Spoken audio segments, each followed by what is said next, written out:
Welcome to the Ken McElroy Show. I'm your host, Danille, here with Ken. Hey guys, what's happening? It is the day after Christmas, and we are ready to rock and roll into the new year. There's going to be a lot of changes next year, and today we're going to talk about property management because I think operations is going to be a big thing hitting all of us next year. You know, we did a live recently that talked about, you know, the frustrations people have with property management. That a lot of people are going, trying to find them, bringing it in-house. You know, they're upset with them. So, you know, this is when expenses go up and occupancy goes down. This is when people really start to look at the numbers. Yeah, and this is when your property management is super important. You know, when things are good, it doesn't really matter how you manage a property. You're going to probably make some money. But when things start to slow down and competition gets a little, tighter, that's when your management. Well, I would disagree with you. I think you're supposed to manage your property well at all times, but the market, it does kind of correct a lot of mistakes that you might be. So I guess what you're saying is that if your property's full all the time, you don't have to look as hard. Yes. Yeah. That's what I was saying. Well, that's not how you should be running one, though. That's for sure. So what happens? But it's what a lot of people do. Oh, I know. This is the point. Like when people, what they do is because it's full, they stop, really digging into the topic, and they kind of leave everything alone. And there are lots of things that happen in property management each and every week, each and every month. And now, as we head into, call it flattening rents, higher expenses, higher vacancies, even some concessions we're seeing in some markets to find renters. Renters are also probably going to be facing next year unemployment issues, and cash. And I know that, we just worked on a unit that you had vacate. And, what you're requiring people to move in is a lot. Yeah. I mean, it's a month's rent, $1,900 plus another $1,900 plus they have a dog. So it's $500. So now you're looking at, over $4,000 to move into an apartment. Most of that, a lot of that is refundable, but it's still money up front they have to pay. How many renters have $4,000 in the bank? Exactly. And so, and I work with people, if they need to do installments or whatever. But yeah, I mean, it's need that cushion as a landlord, but as rents go up, so do security deposits and, things like that. So yeah, and I'm seeing, I don't know about you guys, but I'm getting HOA increases. Yep. Which, if you guys don't know what an HOA is, the homeowners association manages all the common areas. So their landscape costs are going up, their road improvement costs, their electricity, their water, anything that's common area, even property management fees are going up. So that all translates into higher costs that they pass back down to the homeowner. So we're having the same thing on the individual units themselves. Right. So what are you going to do next year? I think for me, 2020, 2021, 2021 was the year that I got my rents right. I kind of gave everybody, I'm sorry, 2022 was the year I got my rents right. I kind of gave everyone a break in 2021 because I felt bad that they were going through COVID, and whether that was the right decision or not, that's what I chose to do. But 2022, I was like, I got to get my rents up to market. And now all my rents are up to market. And I'm probably, for the tenants that I, have been good tenants, I'll probably, either barely raise their rent or keep it the same. For those that were a little bit more high maintenance that cost me more money, I may raise their rent a little bit more than market, only because, they're going to cost me more money throughout the year with some of their maintenance stuff. Yeah. So, one thing that you got to embrace, costs are going up. So as a landlord, the all those things we just mentioned, the supplies, the labor, the landscaper, utilities, property taxes, insurance, all that stuff, we're starting to see increases. So, you could see lower profitability. So I think, the one thing to always remember, kind of to your point, the residents are gold, and I think it's a good strategy to go into next year, just try to renew them Yeah. For another 12 months if you can, and let they're going to be happy with that because they just went through a period of having these high rent increases. So that's kind of a goodwill move. Yeah, they're probably going to be ready for more rent increases. So if you don't increase the rent, they're probably going to be happy you don't. And by the way, this is contrary to what I've said. I said I do believe we're going to see rent growth next year, and I still do believe that. But what we're trying to solve now is operationally. I told my whole company, I had a company-wide meeting, and I said, we're trying to solve the cash flow now. So, let's not try to maximize your rent.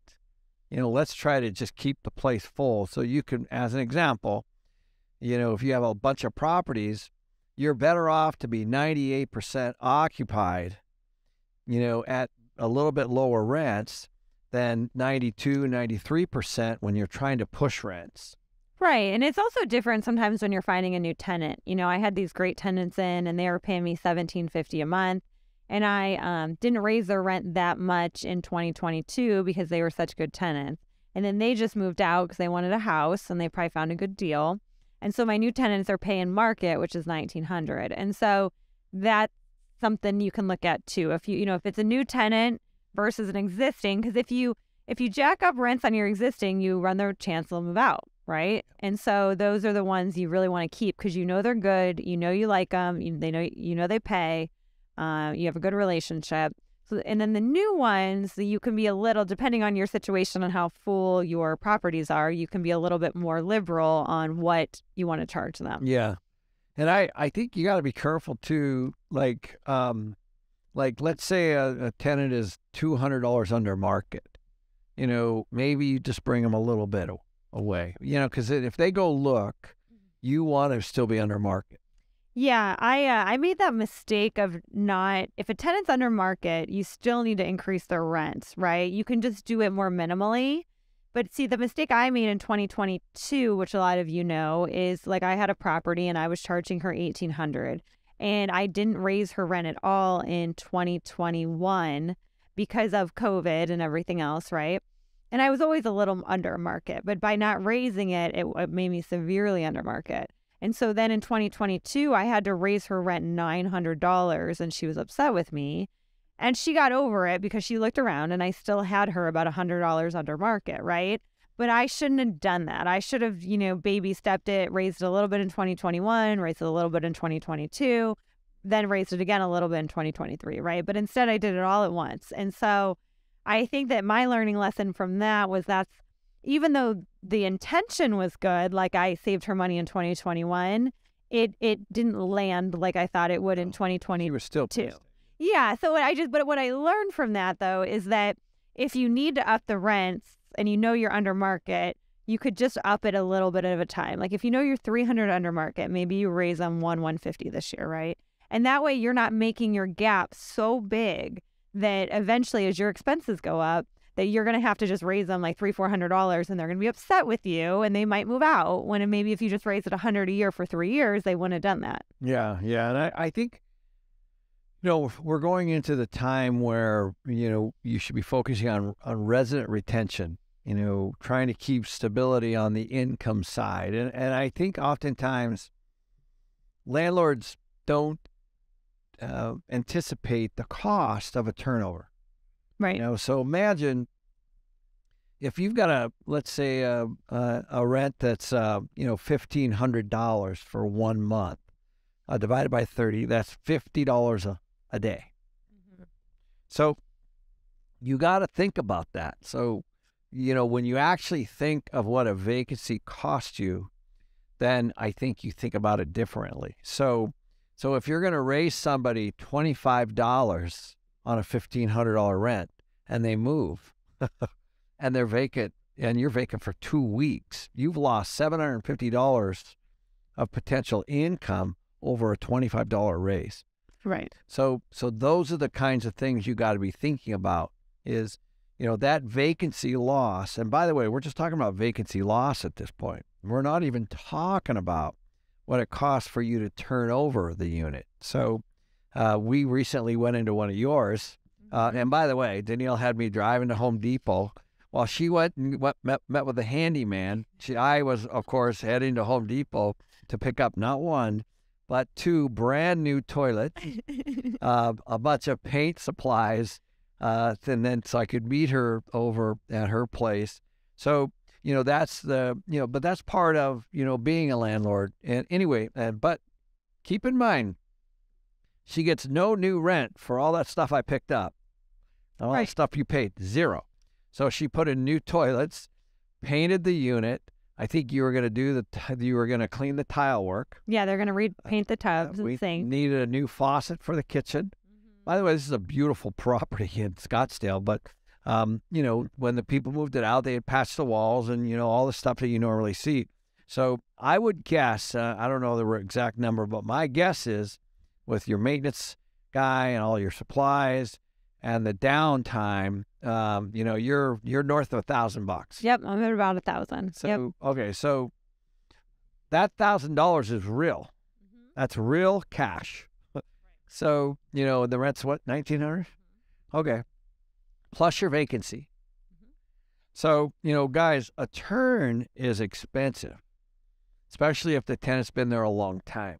Right. This tenant had been there 2 years. They had 2 dogs, so it was a little bit more beat up than I'm used to. It wasn't bad. It was just more than I'm used to. Yep, they were good tenants. Oh, yeah, they were great tenants. But so there's just a little more work that needs to be done than normal.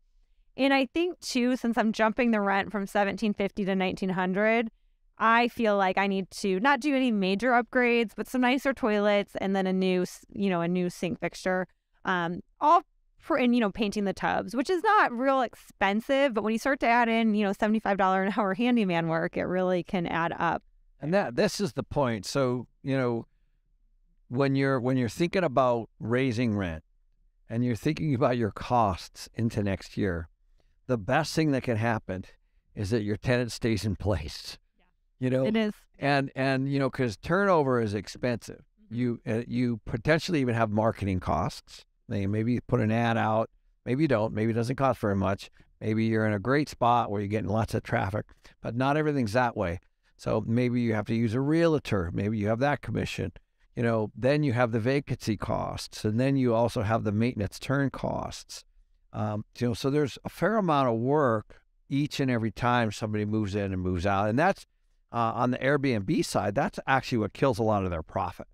Yeah. Is that the damage. Yeah. Damage and the cleaning and the maintenance, after somebody moves in and moves out. Absolutely. And, with the, that's why you get security deposits for any damage. But, there's just wear and tear. Like, somebody lives somewhere for 2 years, there's just going to be things that need fixed. And that's not necessarily a security deposit issue. That's a wear and tear issue. Right. And then the other thing that I think you got to take a look at is, what we would talk about budgeting for CapEx or capital expenditures.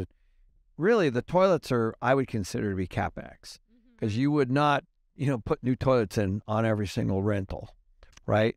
So those are things, I was looking around your place, things are getting tired. Appliances are getting tired, fixtures are getting tired, the blinds are getting tired, even some of the flooring, some of that old tile.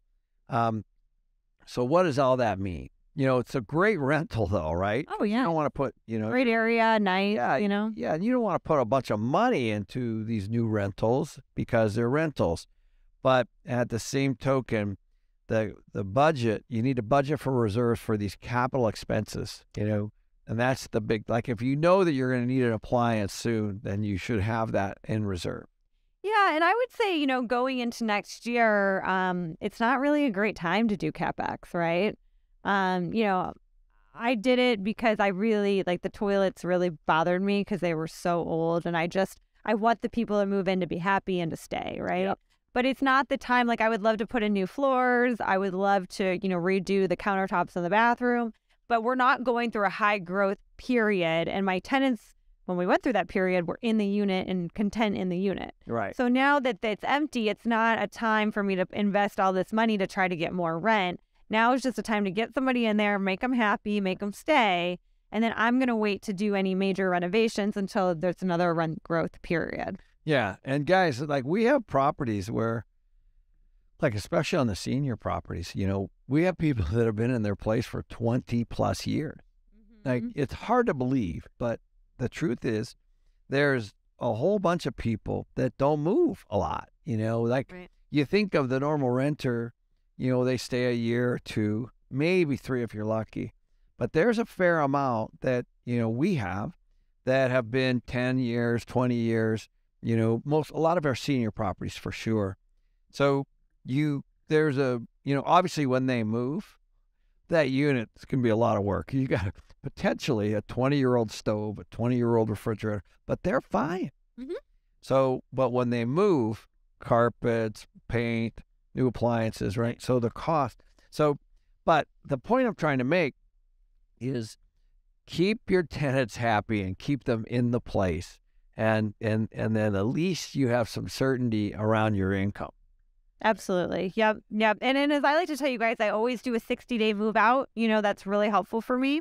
So, the 60-day move out notice on the lease. So this couple that moved out, they broke their lease early, which is okay. They gave me a 60-day notice.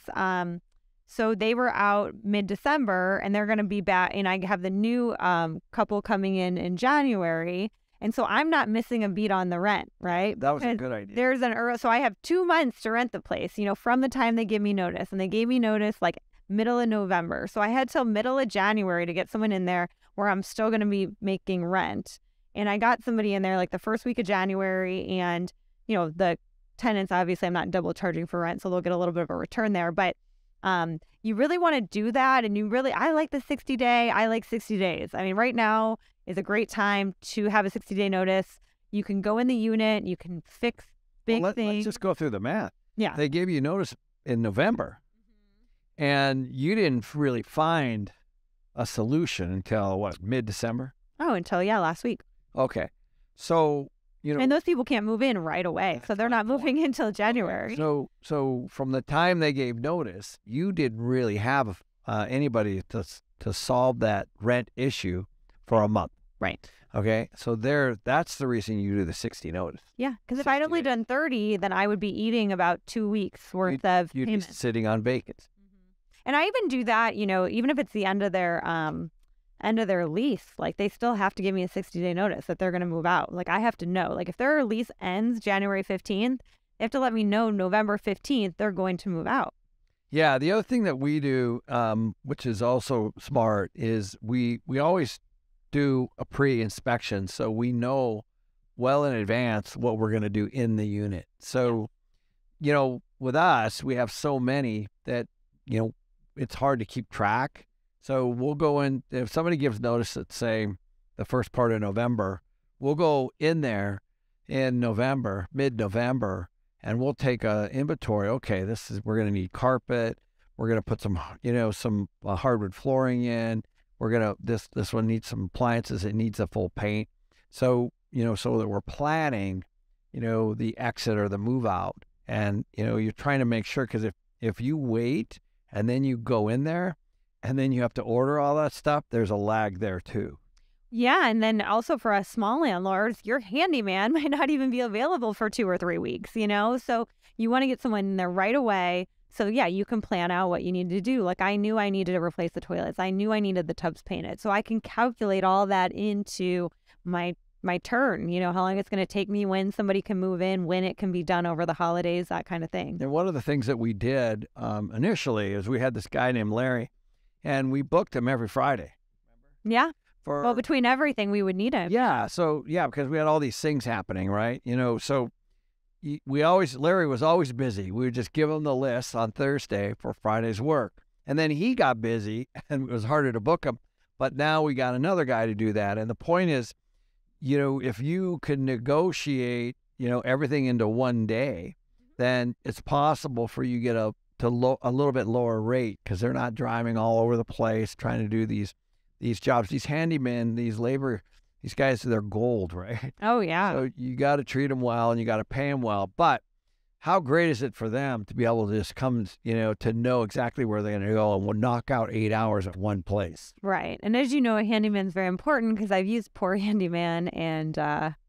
it really adds to the stress of the move-in when the faucets are leaking and or they don't show, or they go there and they don't do great work. Because I know I've heard you had some from tenants call and they're upset because they didn't do everything. They went in, there's 5 things they went in and did 2 or whatever. Right. So that it's a win-win on all accounts, and that's a great way to do it. We have all of ours in-house, as you know, that's their job. They come to the properties, they fix things for people.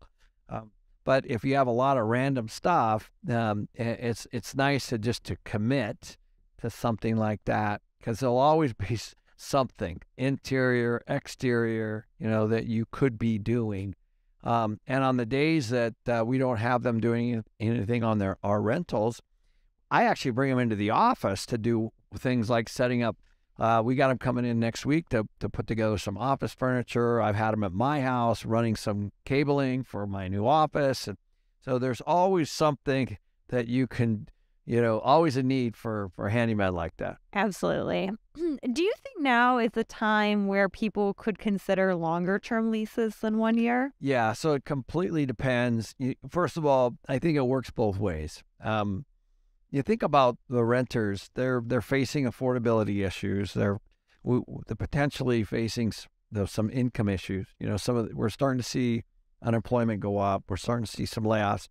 So if you can do that and you're not falling behind like you had, then I think it's a win-win. I did that for one of my tenants. I had him in there for 9 years.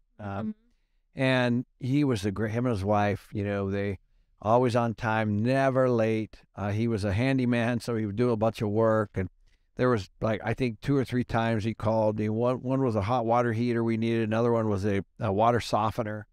And I just paid him for it, and he went and installed it. So, those folks, it's just nice to have them in there, at below market. Yeah. And they save you more money than you're saving them. And it's really, it really is mailbox money. Yeah. And you don't have the turnover and stuff like that. So yes, in that particular case, he would ask. I would sit down with him, and he wanted a 2 or 3 year commitment. Mm-hmm. So you got to think that through. Whether that's something that you really want. But I love the certainty of having longer term renters. Well, and the ease of it, right? Like the tenants I had that just moved out, and we have another guy in one of our units, they never call. They never call. And so, it's not necessarily a bad thing to give them a little bit of a thank you, in the form of a little bit of a discount, because it's saving you time and it's saving you money, and they're taking care of the place because they can fix things. So, and then you have other tenants that call you all the time, and then you probably don't want to do that for them, so it just depends. Yeah, and we've had issues with that too. So you kind of got to draw the line on, you obviously anything that falls inside of the landlord-tenant law, you have to, obviously that's law. But there are people that will abuse that, that will call for lots of things all the time. Yep. And I've had to, I made the mistake over COVID because I was so thankful everyone paid me my rent that I was probably a little bit too accommodating to, I even had one couple call me to tighten the shower rods, and so I had to pay a handyman $100 to go over there and tighten some shower rods. So it started to get pretty ridiculous, right. I mean, that's really not in the scope of what you need to do as a landlord. I mean, that's just basic, whatever, right? And these people were young people. It's not like they were 90 and, couldn't do it on their own, right? So I had to sit down, and it was a lesson for me because I had to have a talk with my tenants that were doing that, and I had to say, listen, here's the landlord-tenant laws. Here's what I will fix, and I'm very good about fixing all those things: air, hot water, all these things, right? But when it comes to basic things that maintain the unit, like your shower curtains and your, and if your cabinets, if you slam them too hard and one kind of starts to, those are things that you have to kind of take responsibility for, right? Because you're kind of using the unit, right? And it's breaking. So it went over great. I didn't have any issues. I just had to set that boundary. But now when I move tenants in, these people I just moved in, I go over all that with them before they sign the lease. So they're very clear, hey, just so you know. And then we're all on the same page. And I think it's just more of a communication issue, because if you live in a nice luxury building like yours with full-time handymen, maybe they can stop over when they're next door and tighten a shower curtain because it takes them, 5 minutes. But for a small landlord like me, I have to pay the handyman $100 to go do that, and they have to drive out there. So it's very different. And some people that are used to coming from one world, coming to a small landlord, it's just a different ball game. That's a good point. Yeah. The other thing, move in, move out inspections. You want to make sure. I know there's been a couple situations where you've taken some photos. It's very important that you guys take photos of before and after, in my opinion. Stick them in your photo file for that particular unit.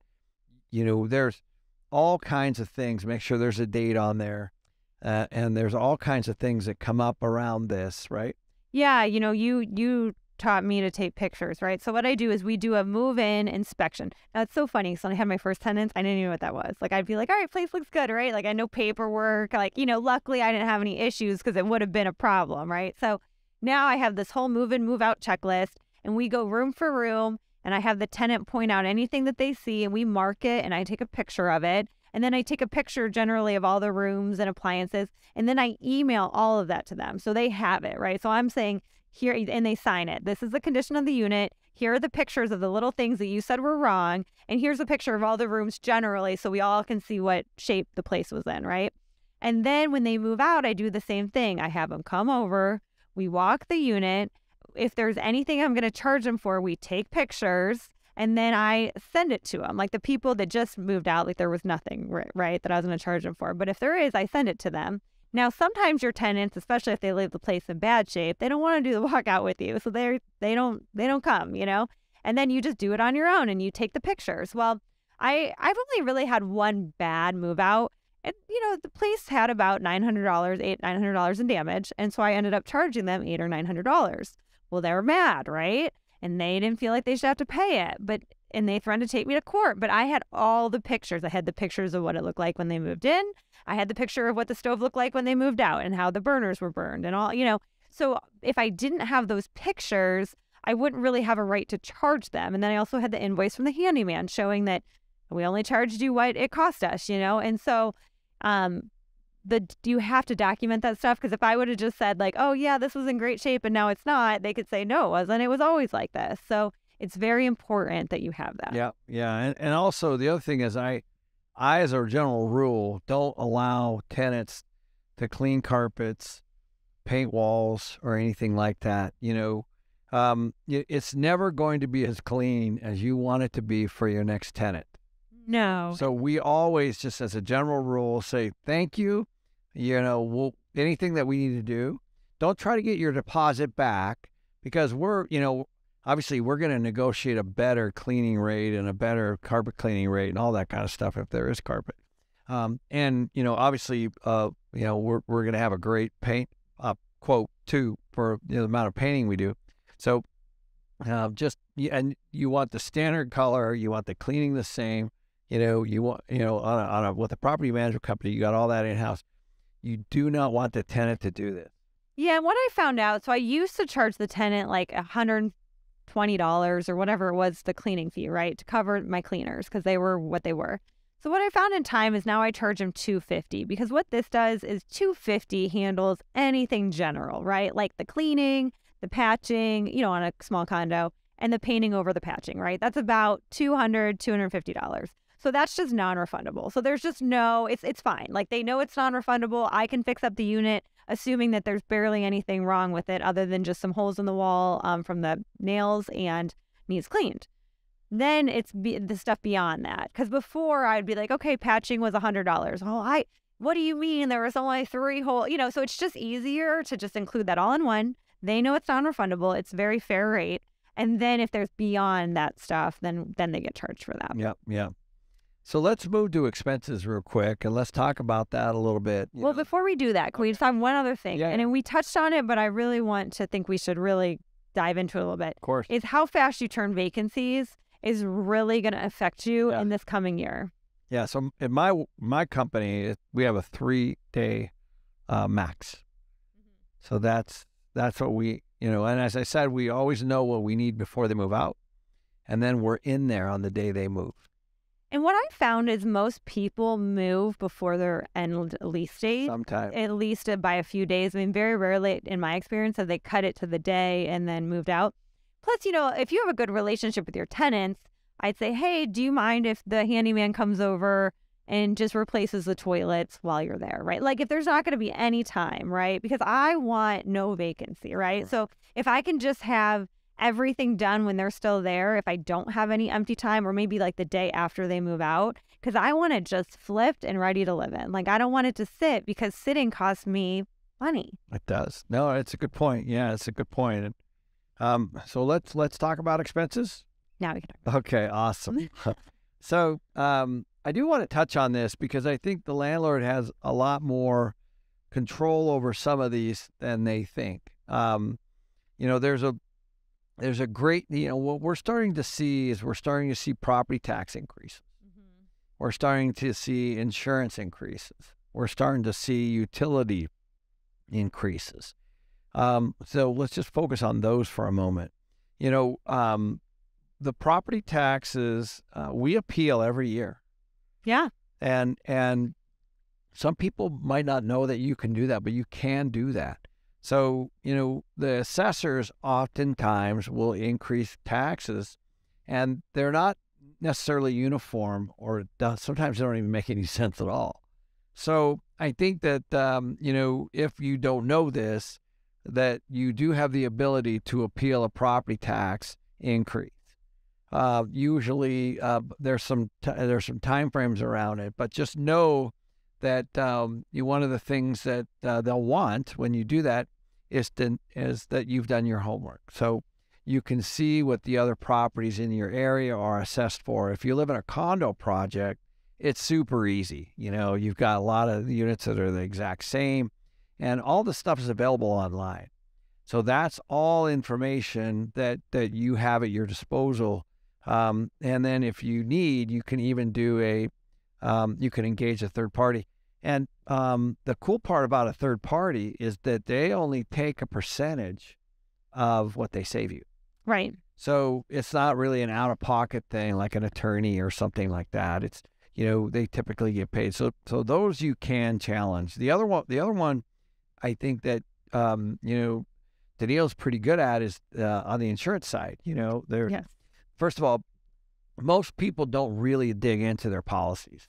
Right. So there are things that you have that you do not need. I guarantee you, those of you listening, that is for sure. And there's definitely those of you listening that need way more than you have. Correct. And those things you think would be so much might cost you like $3 a month more. Yeah. So that's very important stuff. And I think that, things like rent loss can vary widely. Like, what does an insurance company believe rent loss is? And you guys might not think of this, but if there's a fire in a kitchen and your tenant has to move out and you have to do some work and it's all covered in insurance, how much rent loss are you going to get? It's almost like when you get in a car wreck, some of these guys have had where you go get a rental car and you don't have great rental car coverage. It's the same.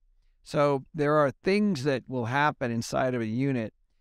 In addition to that, you can go with things like higher deductibles, and you can even have your tenants do what's called renter's insurance, which would actually help on any of the low cost claims. Where it would hit their insurance instead of your insurance, and so therefore you don't have these claims. So there's a lot of things you can do around insurance to make sure that you're not getting hit with some of these higher prices. Absolutely. Yeah. We make all of our tenants have $100,000 in renter's insurance, which costs them like $8 a month or something. And that's a big deal because a lot of these small little claims that a renter, they're renters. So, might get caught or might get covered inside of that initial policy.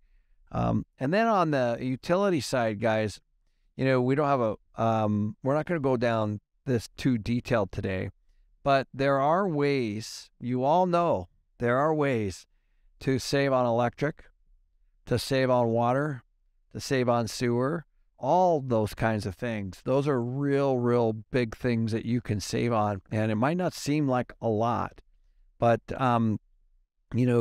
these energy efficient, anything that's energy efficient, lighting, appliances, those kinds of things can save a lot. Now, if your tenant's paying all that, of course, it doesn't affect you as much.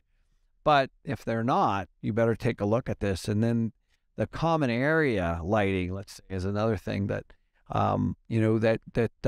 that you might be paying. Yep.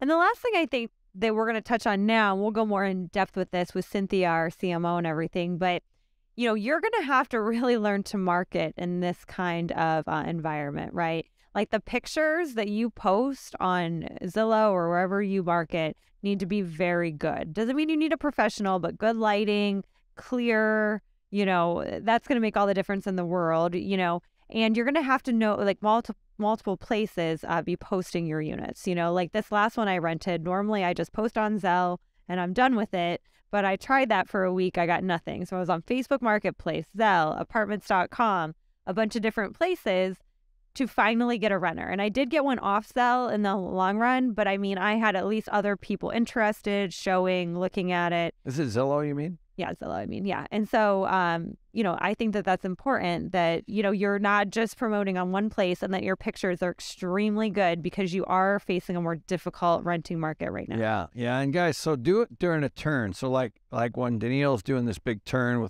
with the new paint, and then they're painting the baseboards, they're cleaning the flooring. She's got these new toilets in there. Go and take a ton of photos and just have them, because you will use them. You don't want to do them in between tenants. And the very worst thing you could ever do is show a unit that's not rent ready, or show a unit online that has poor lighting and doesn't look good. That was the thing. I wanted to go in and, take pictures of the unit, because the pictures I had weren't very good for Zillow.